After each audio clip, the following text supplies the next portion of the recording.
जरा सोचिए, साल है 2027। उत्तर प्रदेश की राजनीति अपने चरम पर है।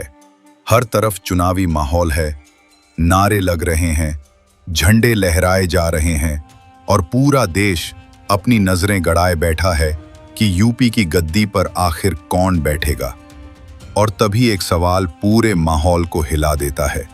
क्या मायावती एक बार फिर मुख्यमंत्री की कुर्सी तक पहुंचेंगी? और अगर पहुंचेंगी तो किसके सहारे?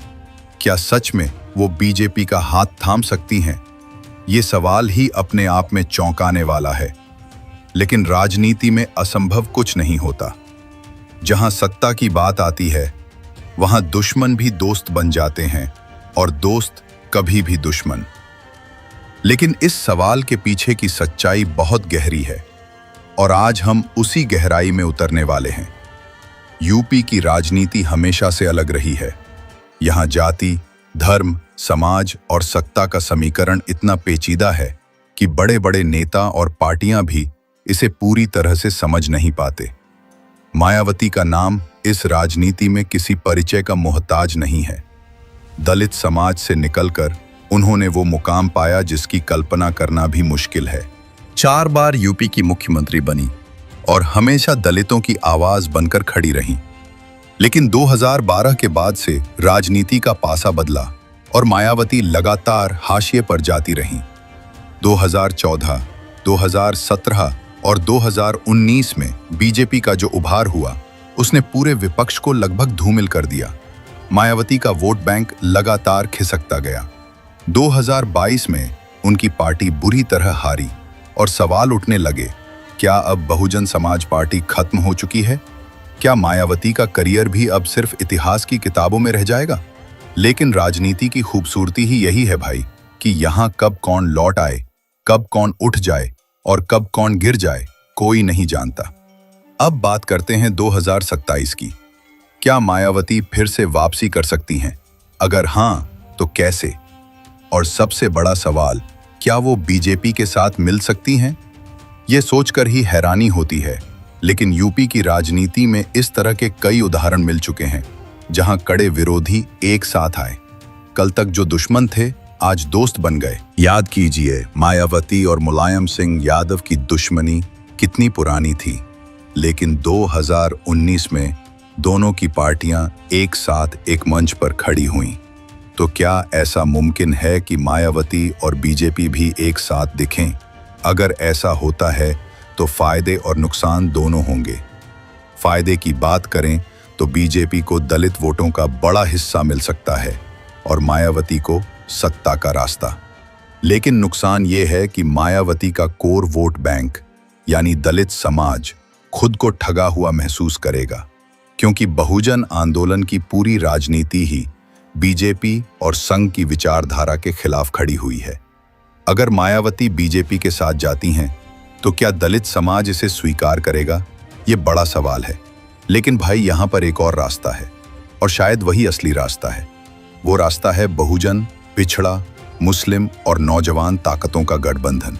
सोचिए, अगर मायावती चंद्रशेखर आजाद रावण के साथ आती हैं, अखिलेश यादव के साथ आती हैं और असदुद्दीन ओवैसी जैसे नेता को भी साथ ले आती हैं, तो क्या तस्वीर बनेगी? यूपी में दलितों की संख्या 21% से ज्यादा है। पिछड़े वर्ग की आबादी लगभग 40% है। मुस्लिम करीब 19% हैं। अगर ये सब एक साथ आ जाएं तो सोचिए क्या होगा। बीजेपी की पूरी राजनीति हिल जाएगी, क्योंकि बीजेपी का पूरा खेल जातियों को बांटने पर टिका है। लेकिन अगर सब एक हो गए तो बीजेपी की राजनीति की नींव ही हिल जाएगी। यहीं पर बहुजन आंदोलन का असली मकसद सामने आता है। बाबा साहेब अंबेडकर ने हमेशा कहा था कि सत्ता ही असली कुंजी है और सत्ता लिए बिना समाज की हालत नहीं बदल सकती। अगर मायावती सिर्फ मुख्यमंत्री बनने के लिए बीजेपी से हाथ मिलाती हैं, तो हो सकता है कि उन्हें कुर्सी मिल जाए। लेकिन समाज का क्या होगा? बहुजन आंदोलन का क्या होगा? बाबा साहेब के मिशन का क्या होगा? यही असली सवाल है और यही सवाल हर दलित, हर बहुजन और हर जागरूक इंसान को खुद से पूछना चाहिए। चंद्रशेखर आजाद रावण आज की राजनीति में एक नई क्रांति का चेहरा हैं। नौजवान उन्हें पसंद करते हैं, वो बिना किसी समझौते के सीधे मुद्दों पर बात करते हैं। अखिलेश यादव के पास यादव और ओबीसी समाज का मजबूत आधार है।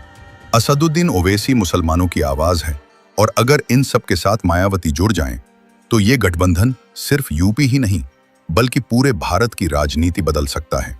ये वो रास्ता है जहां से एक सच्ची बहुजन राजनीति पैदा हो सकती है। लेकिन सच्चाई ये भी है कि राजनीति में अहंकार और स्वार्थ सबसे बड़ी रुकावट बनते हैं। मायावती का इतिहास बताता है कि वो गठबंधन करने में पीछे नहीं रहती, लेकिन गठबंधन तोड़ने में भी नहीं हिचकती। 2019 में अखिलेश के साथ उनका गठबंधन हुआ, लेकिन चुनाव के बाद उन्होंने उसे तोड़ दिया। तो सवाल उठता है, क्या इस बार मायावती सच में समाज के लिए कोई और बड़ा कदम उठा सकती हैं? सोचिए, अगर मायावती बीजेपी के साथ जाती हैं तो शायद उन्हें थोड़े समय के लिए सत्ता मिल जाए, लेकिन उनका राजनीतिक सफर वहीं खत्म हो जाएगा। इतिहास उन्हें याद करेगा एक ऐसी नेता के रूप में जिसने अपनी पूरी राजनीति उस विचारधारा के खिलाफ बनाई और अंत में उसी के साथ मिल गई। लेकिन अगर वो बहुजन, पिछड़ा और मुस्लिम गठबंधन के साथ जाती हैं तो भले ही सत्ता तुरंत न मिले, लेकिन एक नई राजनीति जन्म लेगी, और यही राजनीति आने वाले वक्त में देश की तस्वीर बदल सकती है। आज का नौजवान ये सब देख रहा है। सोशल मीडिया के दौर में अब सच छिपता नहीं है। लोग सब समझते हैं कि कौन किसके लिए लड़ रहा है और कौन सिर्फ कुर्सी के लिए। अगर मायावती जी सच में समाज का नाम और ऊंचा करना चाहती हैं, तो उन्हें अपना रास्ता खुद चुनना होगा। या तो वो बीजेपी के साथ जाकर छोटी सी कुर्सी पर बैठेंगी, या फिर सभी बड़े बहुजन नेताओं के साथ मिलकर एक नई राजनीतिक क्रांति की शुरुआत करेंगी। अब जरा खुद से पूछिए, 2027 में आप किस मायावती को देखना चाहते हैं? वो मायावती जो बीजेपी के साथ बैठकर सत्ता का स्वाद ले रही हों, या वो मायावती जो चंद्रशेखर आजाद, प्रकाश अंबेडकर, अखिलेश यादव और असदुद्दीन ओवैसी जैसे नेताओं के साथ मिलकर असली बहुजन राजनीति की नींव रख रही हूं? अब वक्त आ गया है कि हम सब सोचें कि असली बदलाव कैसे आएगा। बदलाव सिर्फ नारों से नहीं आता। बदलाव तब आता है जब समाज एकजुट होता है। और अगर सिर्फ यूपी का ही नहीं बल्कि पूरे देश का समाज सच में एकजुट हो गया, दलित, पिछड़ा, मुस्लिम और नौजवान सब एक मंच पर आ गए, तो फिर 2027 में न सिर्फ मुख्यमंत्री की कुर्सी बदलेगी बल्कि राजनीति का पूरा खेल बदल जाएगा। और फिर 2029 भी हमारा होगा, और फिर आएगा बहुजन राज। दोस्तों, क्या आप ऐसा होते देखना चाहते हो? क्या आप ऐसा गठबंधन चाहते हो?